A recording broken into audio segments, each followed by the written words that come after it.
In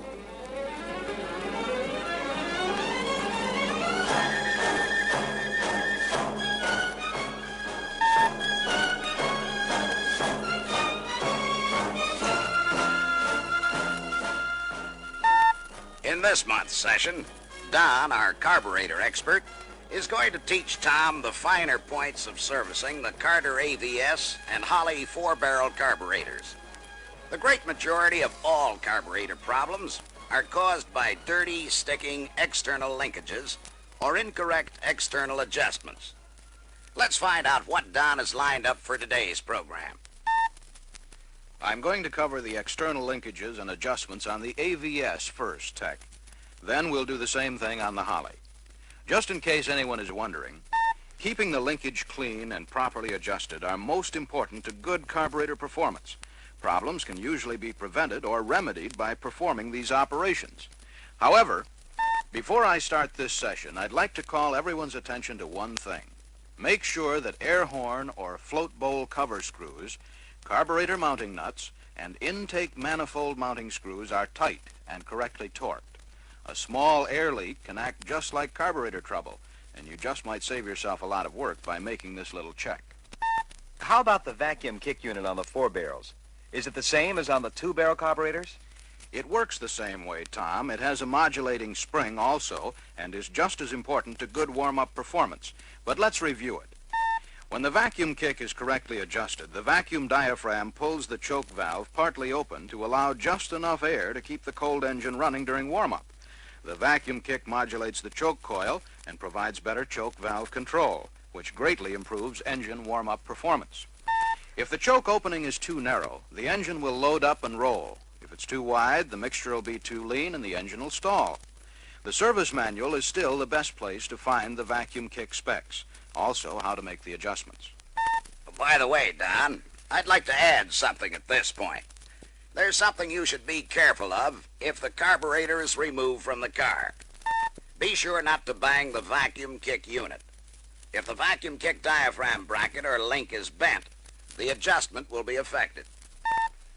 Something I'd like to repeat here is to check the manifold heat control valve. If it's stuck open, you can be exact on all your carburetor adjustments and still have very poor warm-up performance. In fact, the engine may run like it's cold even when fully warmed up. The fast idle cam position guarantees the right idle speed for the amount of choke opening during warm-up. When properly indexed, the idle speed drops off at the proper time during warm-up. Correct fast idle cam position is obtained by bending the fast idle cam rod. To get the correct choke opening, make sure the fast idle cam isn't sticking and adjust by bending the upper angle of the fast idle cam rod. Detailed instructions are in your service manual and must be made before adjusting fast idle speeds. Before we go any further, let me put in a word. There's one thing I want you to be sure of when setting fast idle cam position. The fast idle adjusting screw should be against the shoulder of the proper fast idle cam step. This guarantees that the fast idle cam will be indexed properly. If not set against the shoulder, the fast idle cam will move to the next step too soon as the engine warms up and the choke opens. Thanks, Tech. That's a very important point. Fast idle speed adjustment instructions are also covered in the manuals and are easy enough to follow. Just make sure when adjusting fast idle speed that the engine is fully warmed up and that the adjusting screw is resting on the second step of the fast idle cam, not the start step. The accelerator pump, pump linkage, and bowl vent are the next items on the program. The accelerator pump and bowl vent are both operated by the pump lever, but must be adjusted separately. The accelerator pump adjustment affects the bowl vent opening, so this should be done first. Okay? The first thing to notice is the accelerator pump linkage. The 3 holes which change the accelerator pump stroke are in the pump lever instead of the throttle lever as on the BBD 2-barrel carburetors. Do they affect the pump stroke the same as on the BBD? Yes and no, Tom. The holes affect the length of the pump stroke, but opposite from the 2 barrels. The outer hole provides the shortest stroke, the middle the medium stroke, and the inner hole the long stroke. The middle hole should be used for normal operating conditions. In extremely hot climates, the outer hole, which gives you a short stroke, may be used. For very cold conditions, you may want to use the inner hole for a longer stroke. Before checking the accelerator pump stroke, open the choke valve enough to release the fast idle cam. The throttle valves must be fully seated in their bores, so back off the curb idle speed adjustment screw. You'll need a T-scale to measure the pump stroke. The accelerator pump stroke is checked by measuring from the top of the pump plunger stem to the top of the air horn. If adjustment is needed, bend the accelerator pump rod just below the pump lever. Now you're all set to adjust the bowl vent. Does adjusting the accelerator pump affect the bowl vent opening the same as on the two-barrel job? Yes, Tom. Remember that the vent opening must always be adjusted after the pump stroke. The accelerator pump rod must be in the middle hole for proper adjustment of pump stroke. If you're changing the pump stroke for extreme conditions, don't adjust the bowl vent until after you relocate the pump rod in the inner or outer hole. Incorrect adjustment of the bowl vent can cause performance problems at idle and off-idle conditions. If the vent does not open when the throttle is closed, it could contribute to rough idle, stalling, or hot start problems. If the vent does not close as the throttles are cracked, the off-idle mixture will be too rich. The right place and way to check the bowl vent opening is to insert the specified drill or gauge between the vent and air horn at the end of the bowl vent lever where the opening is greatest. To reset the vent opening, bend the short tang on the vent valve lever.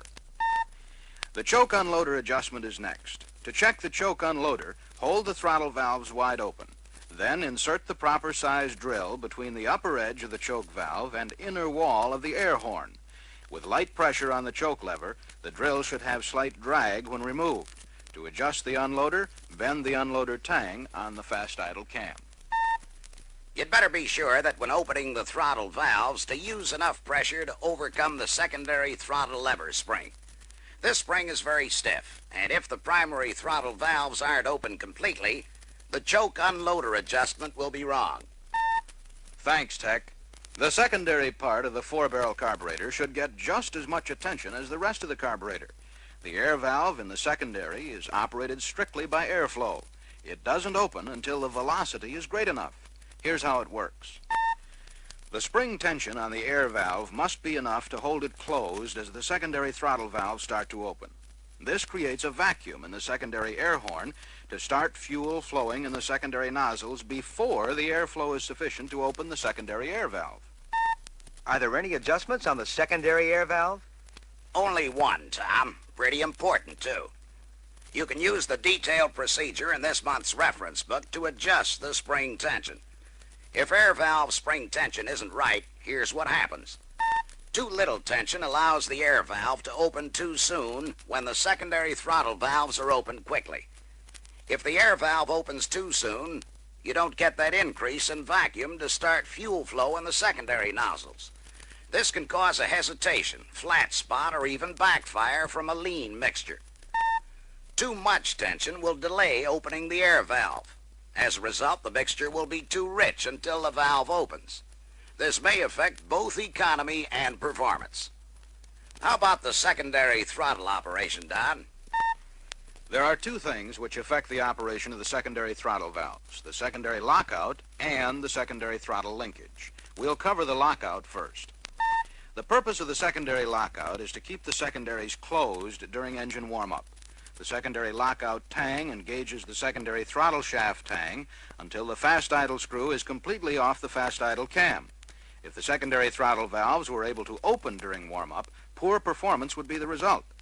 To check the secondary lockout, crack the throttle valves partly open, then open and close the choke valve. The lockout tang should freely engage the tang on the secondary throttle shaft. If it doesn't, bend the secondary throttle shaft tang until engagement is made with the lockout tang. The secondary throttle linkage has a connecting rod that may require adjustment to obtain proper opening sequence between the primary and secondary throttle valves.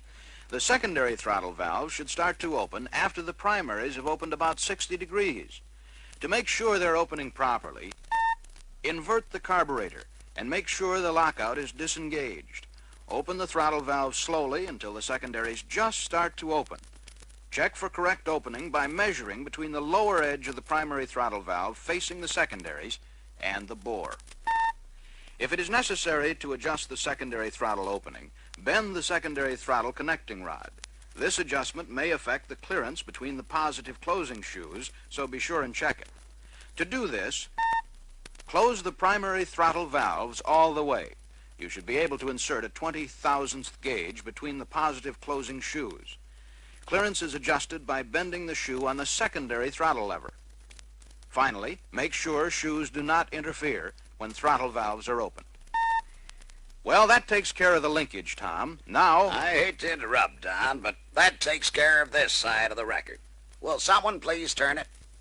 To check the step-up rods and pistons, remove the step-up piston cover plates very carefully. Hold the cover plate with your finger to keep the piston and rods from flying out. They're spring-loaded. Here's what happens if a piston sticks. If the piston gets stuck at the top of the cylinder, you'll have poor economy and high emissions before the secondaries are opened. When the piston is stuck at the bottom, you'll get a lean mixture and poor performance during acceleration. What causes the pistons to stick, Don? Same old problem, Tom, dirt. Clean the piston, spring, and metering rod thoroughly with carburetor solvent, and if necessary, polish the piston with crocus cloth. Don't use anything but crocus cloth. And be careful not to remove any metal or round the lands on the piston. Go ahead, Don. Good point, Tech. The Carter AVS carburetor used on cars with air conditioning has a hot idle compensator valve on the secondary section between the bores. This valve leans out the rich mixtures which result from high underhood temperatures.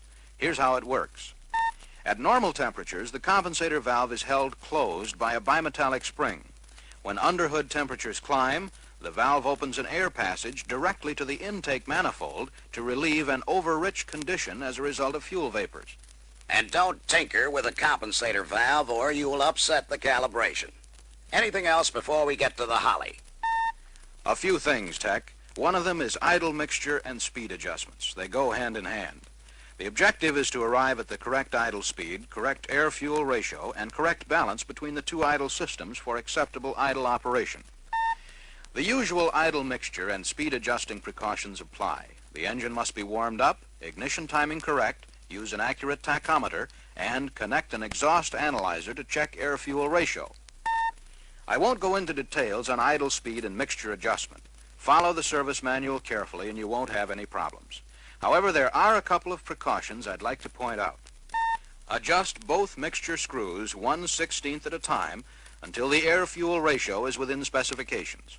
And remember, always adjust from rich to lean. The reference book will give you a detailed procedure. If everything else is okay, you've probably got an imbalance between the two primary bores. If you have one of these new carbs, you'll have to remove the plastic limiting tabs and reset the idle mixture screws. On early production carburetors, the two limiter screws at the base have to be unplugged and reset. The procedure for resetting either model is in the reference book.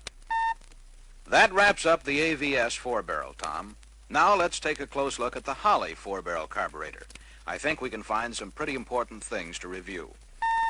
The vacuum kick unit may look slightly different, but works the same as the AVS kick unit. Any adjustments are also made at the loop in the vacuum kick link. The specs are not the same, so check your service manual when setting the vacuum kick. Two things are pretty important when setting the vacuum kick. First, make sure the modulating spring is fully compressed, and be careful not to twist the diaphragm when you change the link opening. It doesn't take much to twist the diaphragm, and be careful not to bend the bracket either. I just noticed that there isn't any fast idle speed adjusting screw on this Holly. That's right, Tom. The fast idle adjusting tang does two jobs, sets the fast idle speed and affects the fast idle cam position. Let's do the fast idle speed adjustment first. Whoa, Don. Before we go any further, I think there's a point here that should be brought up and clarified. I'm sure you know that you have to qualify the choke control lever. Why don't you tell Tom how it's done, Don? All you want to do is make sure that the choke control lever hole is the proper distance above the carburetor base with the choke closed. Adjusting the loop at the upper end of the choke shaft rod gives you the correct measurement. And remember, the choke lever must be qualified before making vacuum kick, cam position, or choke unloader adjustments. To check fast idle speed, first make sure the engine is warmed up. Then position the fast idle tang on the second highest step of the fast idle cam and check engine speed. To adjust fast idle speed, insert a screwdriver in the fast idle tang slot. Turn to the right to increase and to the left to reduce fast idle speed. Hold the cam in position and flash the throttle. The engine should level out at proper RPM. And watch that adjustment. The tang affects both fast idle speed and cam position. So when you adjust the fast idle speed, always double check the fast idle cam position. Next, we have to adjust the fast idle cam position to assure proper speeds at each step of the fast idle cam during warm-up. To check cam position, place the fast idle tang on second highest speed step. Then, lift the choke control lever lightly to close the choke. Insert the specified drill or gauge in the choke valve opening. You should feel a slight drag when removing the drill. To adjust the fast idle cam position, bend the cam position adjusting tang until you have the correct choke valve opening. There is one other thing you should watch for when making the fast idle speed adjustment. Make sure the fast idle tang does not rub against the back of the cam. Let's go on to the choke unloader. To check the choke unloader adjustment, move the throttle valves wide open and hold the choke valve closed with light pressure on the choke control lever. Use the proper size drill listed in the service manual to check the amount the choke valve opens. To widen the choke opening, bend the choke unloader tang toward the pin on the fast idle cam. If you have to narrow the opening, bend the tang the other way. And don't forget, when you make these adjustments, always be sure that the drill is resting flush against the air horn wall. Otherwise, the adjustment can be off. It's your show again, Don. Okay, Tech. Now for the accelerator pump adjustment. It's quite a bit different from the AVS pump and is adjusted with the primary throttle valves wide open. So, hold the throttle valves wide open and move the pump diaphragm lever down as far as it'll go. Check the clearance between the diaphragm lever and the adjusting screw. To adjust the clearance, turn the screw in or out. When the pump is set, the bowl vent valve is the next adjustment. On this carburetor, you check the valve opening when the primary throttle is at curb idle position. Bend the curved part of the operating rod to adjust the valve. And watch when making the adjustment to be sure the transfer tube doesn't interfere with the bowl vent rod. Hey, Don, what are the two holes in the throttle bell crank for? They position the accelerator pump cam. The cam screw should be in the upper or number 1 hole when you adjust pump lever clearance for normal operating conditions. Use the second hole for high temperature operation. And that brings us to the secondary section. This diaphragm unit opens the secondary throttle valves when airflow through the venturis creates enough vacuum to overcome the diaphragm spring. No adjustment is needed here, but if the diaphragm is replaced for any reason, make sure the replacement spring color is the same as the original. This late production Holley carburetor has an idle mixture adjusting screw in each side of the primary metering block. You'll have to check the service manual for the specs, but the procedures and precautions are generally the same as for the AVS model. If you have to reset the idle mixture screws for proper balance, remove the plastic stop tabs. I'm sure most of you know, but if you have to reset the limiter screws on an early production Holley, they're under the plugs on each side of the primary metering block. On the early production models, the idle mixture adjusting screw is in the air horn. This means you'll have to adjust the idle mixture with the air cleaner removed and then recheck the idle mixture and speed after installing the air cleaner. Care to add anything, Don? One thing, Tech. If you remove the choke control lever or the accelerator pump lever, be sure to crimp the spring retainer clip when you put it back on. If it spreads, it can fall off. That about wraps it up, Tech. Before we go, if you technicians have made all the external adjustments and you still have problems, there's a few things you'd better check. Make sure that both the primary and secondary fuel bowl screws are properly tightened. Incidentally, when installing the fuel bowl screws, make sure you use the new screw seals included in the kit. The screw seal should be installed on the screws. If you put them in the bowl cavity and thread the screws through them, you'll get bits of the seal in the fuel bowl, which may cause future problems. If you run across a carburetor with an obsolete power valve, replace it with a new type. Always use a new gasket and tighten the valve to the correct torque. You'll find the torque rating in the reference book. Another thing you want to watch out for is the primary metering body gasket. Make sure it's the right one. The location of the passage holes is different, and if you use the 68 gasket on a 67 model, the projection prevents sealing. It's also very important to tighten the secondary metering block screws and throttle body screws to the correct torque.